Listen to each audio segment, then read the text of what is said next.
তো আপনারা সবাই জানেন আমি পরীক্ষা ফেল হয়েছি, কিন্তু পরীক্ষা ফেল হওয়ার কারণটা কেউ জানেন না। তো যেদিন আমার আইসিডি এক্সাম ছিল সেদিন আমার টিকটক অ্যাকাউন্টটা ব্যান হয়ে যায়। আর ভাই যার অ্যাকাউন্ট ব্যান হয় সেই বুঝে অ্যাকাউন্ট ব্যান হলে কতটা কষ্ট লাগেছে।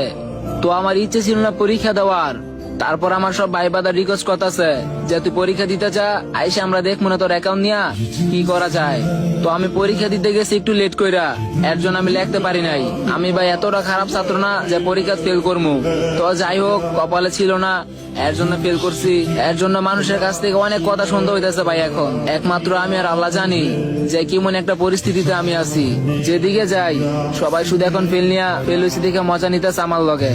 তো যাই হোক, আল্লাহ যা করে ভালোর জন্যই করে। আমি যখন পরীক্ষায় ফেল করছিলাম তখন আমার বন্ধুরা গোল্ডেন এ প্লাস পায় মজা নিছিল। বন্ধু, তুই আনছিস গোল্ডেন এ প্লাস আর আমি আনছি golden play button. We are not same bro. বাচ্চা থাকো চিরকাল ছিঁড়ে খাও বেড়ার বাল।